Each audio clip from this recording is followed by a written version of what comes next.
কেমন লাগছে পুষ্পু? ভালো লাগছে? নমস্কার বন্ধুরা, কেয়ার অফ বাঙালিতে তোমাদের সকলকে স্বাগত। আজ এসে গেছি বাঁকুড়ার পাঁচমুড়া ত্রিধারা মন্দিরে, যেটা দ্বিতীয় বৃন্দাবন বলছে সবাই। তো এটা একটা কৃষ্ণ রাধার মন্দির। তাছাড়া এখানে বজরংবলী আছে, অনেক কিছুই ঠাকুর আছে, যেমন কালী মন্দির আছে, আরও 3-4টে আলাদা করে মন্দির আছে। সেখানে প্রত্যেকটা আলাদা আলাদা দেবতা আছে। তো ভাবলাম তোমাদের সঙ্গে শেয়ার করি। আমি কেন একা দর্শন করব, আমার বন্ধুদের সঙ্গে সবার সঙ্গে শেয়ার করি এই মন্দিরটা আসতে আরামবাগ থেকে মোটামুটি 2 থেকে আড়াই ঘন্টা সময় লাগলো।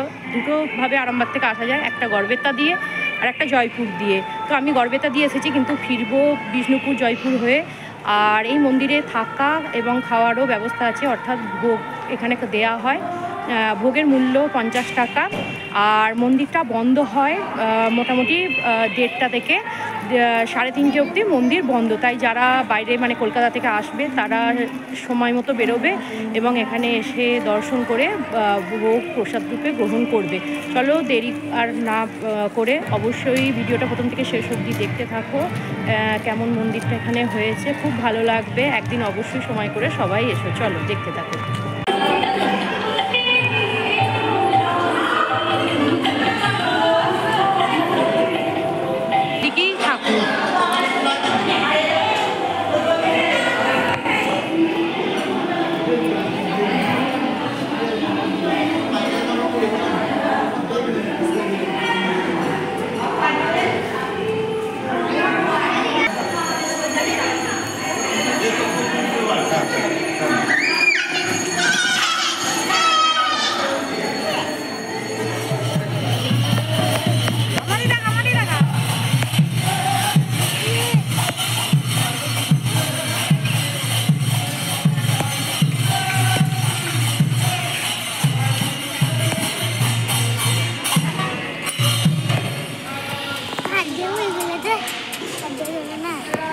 কেমন লাগছে পুষ্পু?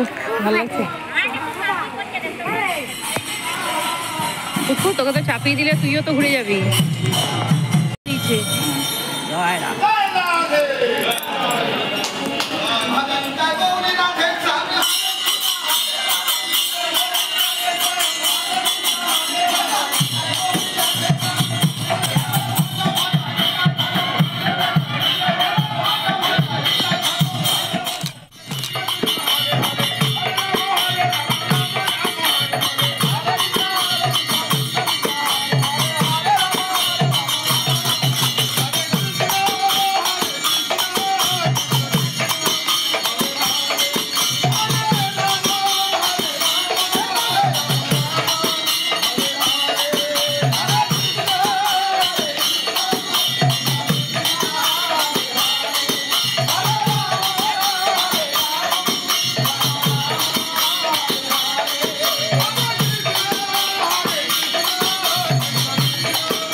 এই পাঁচমোড়ার মন্দিরের রাধাকৃষ্ণ ঠাকুর দর্শন পরে আমরা চলে গেছিলাম বিষ্ণুপুর।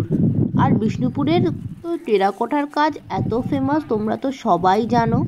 তারপরে এখানে বিষ্ণুপুরের যে সিল্ক শাড়ি সেইগুলো আমরা কিন্তু দেখেছিলাম অনেক দোকান ঘুরে। আর দিন শেষে আমাদের জার্নিটা কেন এত স্পেশাল হয়েছিল জানো? সেটা হচ্ছে এই ঘোড়ার গাড়ির দৌলতে। চারিপাশে এত সুন্দর ফুল দিয়ে সাজানো, আর তার সাথে ঘোড়ার গাড়ি চড়া, এটার অভিজ্ঞতাটা একটা আলাদাই, কি আর বলি। তো আজকের মতো আমার ভিডিওটা এখানেই এন্ড করলাম। তোমাদের ভালো লেগে থাকলে তোমরা প্লিজ লাইক কমেন্ট শেয়ার করে দিও।